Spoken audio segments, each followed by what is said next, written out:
What you see in front of me is a very average iPhone, but by clicking one single button right here, we can turn this basic iPhone into a fully customized one. How do we do that? We do it with a jailbreak. This is something I have not done in at least 6 years.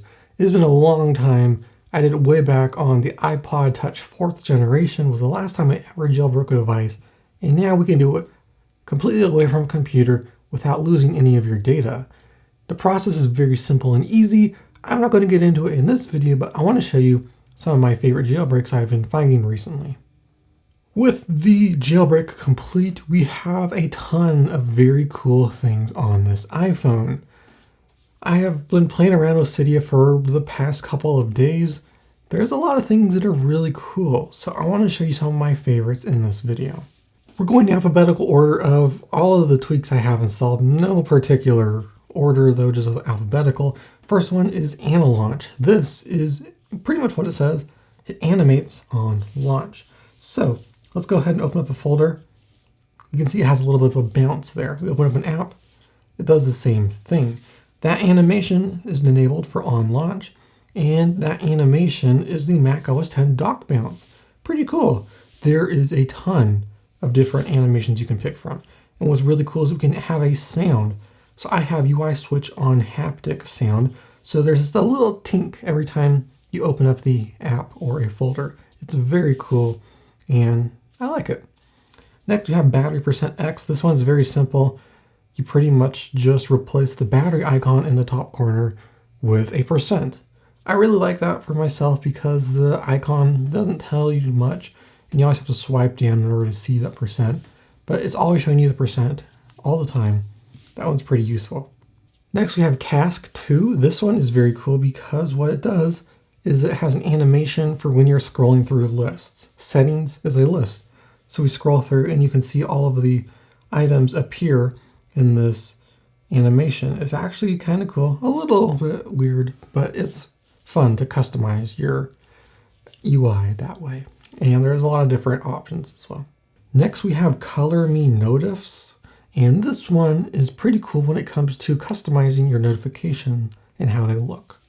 This one is blue because the app is blue. And when we enable our dark mode here, you will see that it has an even cooler outline around the app and the notification. So it has an outline and a border for every single app, and they are super colorful because the color is determined by each and every app's icon. Cylinder is a must-have. It's pretty basic, but all it does is it changes how the pages look when you scroll through them on your device. I have this cubing effect and it looks very cool. There's a ton of different ones. You can get really creative. You can even combine effects if you want. Saw goes hand in hand with another one called HideBarX. And what this does is it hides the bar, the home bar at the bottom of the screen. A great example is Safari. We no longer have this black bar at the bottom indicating you can swipe up to go home.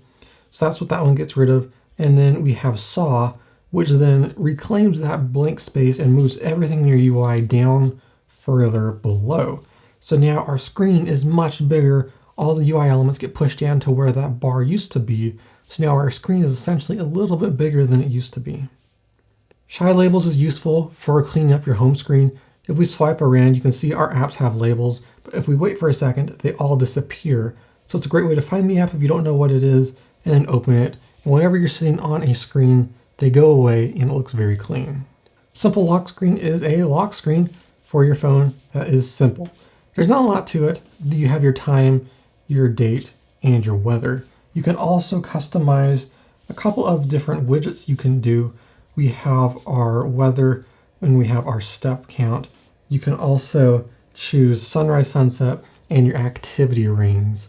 So there's a lot of different things you can customize with this. It's simple. There's tons of different notification ones out there, but I like this one. And then finally we have Snowboard. This one is a theming app that allows you to customize your icons. Snowboard isn't necessarily the interesting part, but it is the themes. The one I'm using is Oyster, and this is very cool because it does a unique icon look to it that you don't normally see.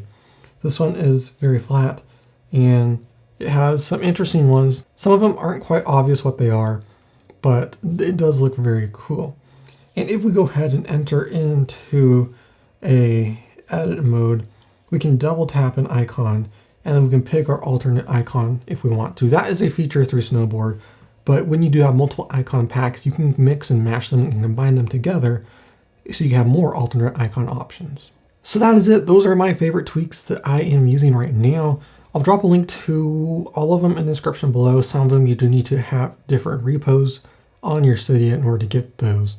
I will also leave a link to how to set up and install a jailbreak on your iPhone. It's pretty simple and I really like it. So that's going to do me for this video. Thanks for watching as always. This is Mark That Tech and I will see you in the next one.